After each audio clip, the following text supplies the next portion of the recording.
Muy buenos días, tengan todos ustedes, mis queridos hermanos en Cristo. Que la paz de nuestro Señor esté con todos ustedes.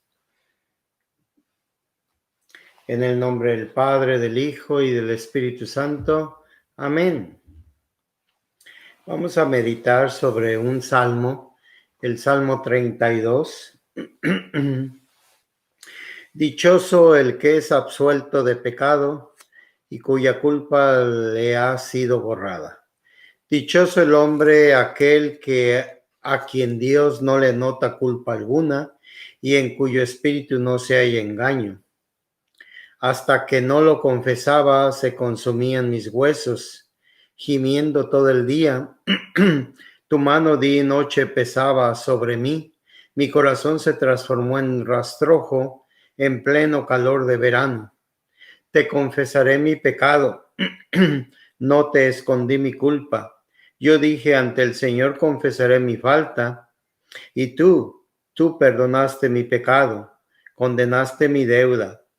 Por eso el varón santo te suplica en la hora de la angustia, aunque las grandes aguas se desbordasen, no lo podrán alcanzar. Tú eres mi refugio para mí y guardas en la prueba y me envuelves con tu salvación. Yo te voy a instruir, te enseñaré el camino, te cuidaré, seré tu consejero. No sean como el caballo, como el burro, faltos de inteligencia, cuyo ímpetu dominas con la rienda y el freno. Muchos son dolores del impío, pero el que confía en el Señor lo envolverá la gracia. Buenos estén contentos en el Señor y ríanse de gusto. Todos los rectos de corazón canten alegres. Es bueno entender el pecado. El pecado escondido hace muchos estragos en nuestra conciencia. La confesión ya es una liberación, más aún la que se hace en la iglesia, recibiendo un signo sensible del perdón, ya que Jesús lo institucionaliza como sacramento y nosotros en nuestra obediencia a la palabra de Dios, nosotros vamos al confesionario. Y también es bueno saber que realmente hay hay cosas que no son verdaderamente pecados, pero también pueden cumplir en nuestra vida un daño que nos haga sentirnos acomplejados o tener culpabilidades que no son. Y por otra parte, nada se gana negando la falta, ni al menos negando el pecado. En el lenguaje cristiano, el pecado significa que nos sentimos culpables no con respecto a una ley, sino con respecto a quien nos ama. Nuestra salud es en el más estricto sentido, depende de la calidad de nuestra relación con Dios. Lo que el pecado ha destruido será restablecido solamente por la confianza en Dios que perdona a los humildes y a los arrepentidos. Cuando pidamos a Dios por la curación de un enfermo, no separemos la salud del cuerpo y del alma. Es lo que expresa la siguiente oración del sacramento de los enfermos. Oh Jesús Redentor, sana, te lo rogamos, por la virtud del Espíritu Santo, la enfermedad que sufre este hombre. Cura sus llagas, perdónale sus pecados, arroja todo lo que le atormenta su cuerpo y su alma. Devuélvele por piedad la salud corporal y espiritual, para que sanando por su bondad pueda ver de nuevo y entregarse a sus ocupaciones. Es una oración hermosa que se hace a los moribundos. Entonces, dice el Salmo, dichoso el que es absuelto del pecado. ¿Cuál es el único pecado que no me pueden absolver el Padre? El pecado que yo no confiese. Si yo voy, confieso todos mis pecados, todos, el Señor me va a perdonar todo. Desde el Antiguo Testamento nosotros vemos la existencia de la reconciliación, la existencia de buscar a Dios para que Él nos perdone nuestros pecados. Bendito sea Dios que Jesucristo nos lo deja en las manos del sacramento y no de un hombre. El sacerdote cumple la función de Cristo. Es un instrumento visible de la presencia salvífica, redentora y misericordiosa de Dios. En el Catecismo de la Iglesia Católica dice que la misericordia y el pecado tienen que ir juntas. En el número 1846 dice, el Evangelio es la revelación en Jesucristo de la misericordia de Dios con los pecadores. En Mateo 1:21 dice, tú le pondrás por nombre Jesús, porque él salvará a su pueblo de sus pecados.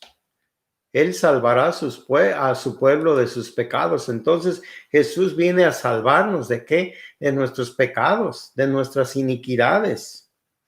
Y en la institución de la Eucaristía, el sacramento de la redención, Jesús dice, esta es mi sangre de la alianza que se va a derramar por muchos para la remisión de los pecados. Mateo 26:28. Vuelve a hablar de los pecados, el pecado de la humanidad. Dios no nos ha creado sin nosotros, pero no ha querido salvarnos sin nosotros. La acogida de su misericordia exige de nosotros la confesión de nuestras faltas. Si escuchamos perfectamente, la acogida de su misericordia depende de la confesión de nuestras faltas. Si decimos no tenemos pecado, dice el apóstol San Juan, nos engañamos y la verdad no está en nosotros.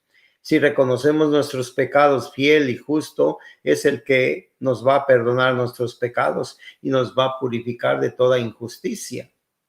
Esta es una realidad humana. Y el pecado, el daño de la humanidad, la ausencia de amor se convierte en violencia, en odio, en desesperación, en chisme, en tantas formas que nosotros podemos manifestar la ausencia de amor en nuestra vida. San Pablo dice que donde abundó el pecado, se sobreabundó la gracia. Esto está en Romanos 5:20. Pero para hacer su obra, la gracia debe de descubrir el pecado para convertir nuestro corazón y conferirnos la justicia para la vida eterna por Jesucristo nuestro Señor, dice también San Pablo.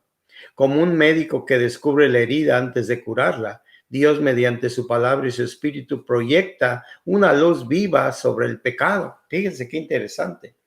El doctor para ver lo que está operando usan unas lámparas grandotes con una luz pero fuerte, grande, profunda para ver totalmente lo que quiere. E incluso trae aquí una lámpara para poder ver y trae un aumento en uno de sus ojos o en los ojos para ver mejor el daño que hay. O sea, ¿cuál es el daño espiritual? El pecado.